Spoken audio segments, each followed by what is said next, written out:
God of our present trouble and promised triumph. Open our eyes to see you in the midst of our struggles.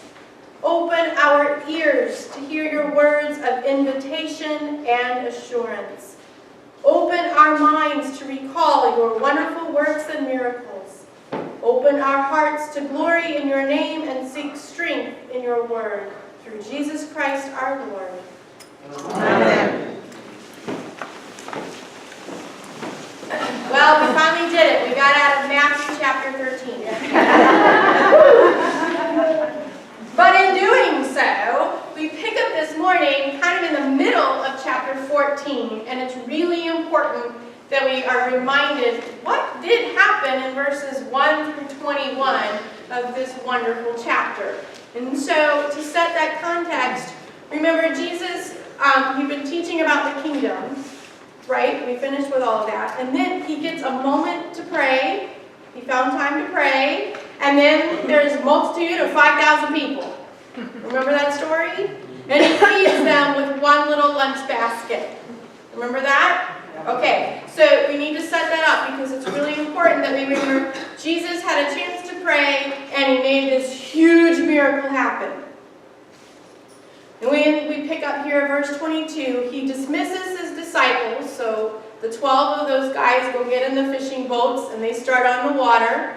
No storm at the moment, don't go out there. I'll catch up with you guys. Then he dismisses the crowds and Jesus went to pray.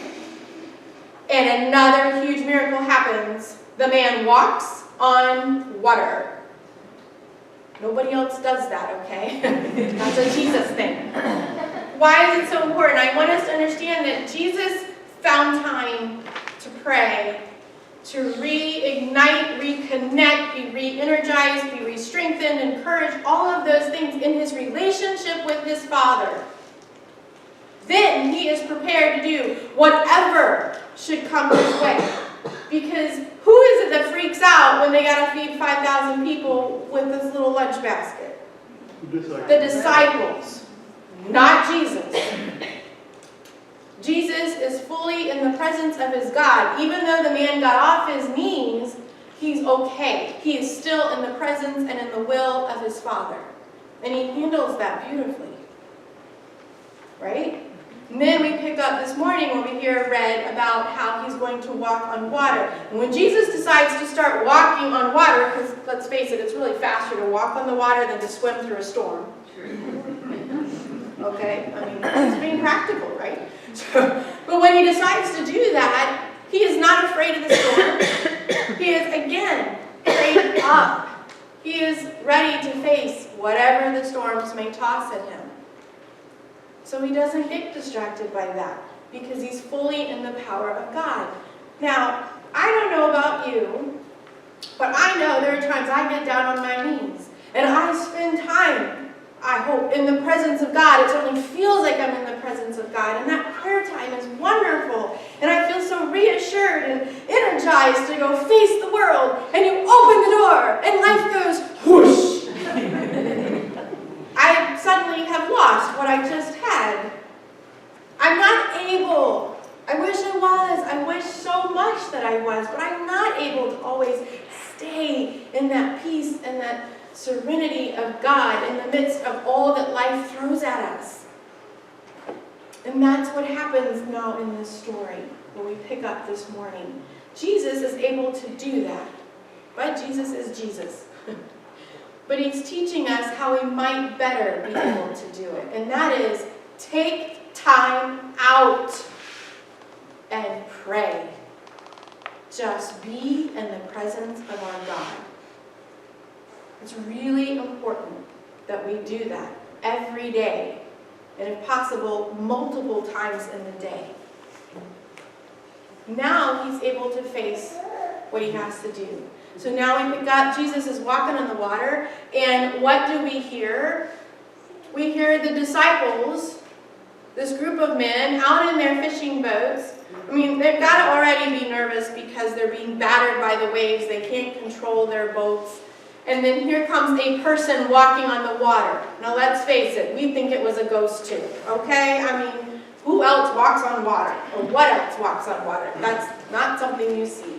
And so they are terrified. And Jesus tries to help ease their fear and says, it's I. Don't be afraid. And Peter, the third character we hear from this morning, says, Lord, if it's you, command me to come to you, and I will. And so Jesus goes, all right, come on. And Peter literally steps out of the boat onto water. Peter walks on water. Wow. Peter walks on water, and Peter's fine as long as he's doing this with Jesus. The moment he takes his eyes off Jesus and he looks down and goes, wow, I'm walking on water, the storm distracts him and he completely loses it and he sinks. And in a storm, swimming is kind of, optional in the sense of you just do what you can, but you kind of flounder. And Jesus walks over, takes his hand, and goes, oh, you of little faith, why did you doubt? Come on, get up here. And they link arm in arm, and you just kind of see them walking together to the boat. That's pretty cool. That's pretty cool. But I want us to examine what Peter did, and then Jesus' response to him. Peter stepped out of the boat, believed, if you say come, I can do it. Peter kept his eyes on Jesus. Peter had the faith of a mustard seed. Remember that? If you have faith of a mustard seed, we just did that a few weeks ago. We have faith of a mustard seed. Jesus has already told us you can move a mountain. You just say, move over here, and it'll move. We do not need a mass of faith. We need a tiny little droplet of faith, so to speak, a tiny seed of faith, and we can do incredible things if we do not doubt. That's what happens in that moment between Jesus and Peter. Jesus recognized Peter for his wonderful seed of faith. Because Peter had to have that or he couldn't have done what he did in the first place. But then he also reminded Peter, don't doubt. Just hold on to your seed. Hold on to the little faith that you have. You'll be all right. I'm not going to let you sink. I'm not going to let you drown. Don't be afraid. Trust in me. Peter took a huge risk. We are human beings. We are not meant to walk on water. That's not how we were created or what we were even created for. It took great courage and risk and vulnerability for Peter to put himself out there. And when he does, he's in a precarious situation. We know that. As soon as he takes his eyes off Jesus, he sinks. If you take any risk, if you allow yourself to be at all vulnerable with another person, you are in a precarious situation. Because you've now said, I don't have control over this. And you are allowing yourself to see what plays out. That is not always a comfortable place for us to put ourselves in. We are made for to preserve ourselves, not just be out there. But that's what faith takes. Unfortunately, once again, this weekend, our nation has had to watch the horror show that the media has played before us and all that's going on in Charlotte. Once again, bigotry and violence and hatred has torn people asunder, even to murder happening. Our Christian faith calls us to be the voice and the feet of working against those very behaviors.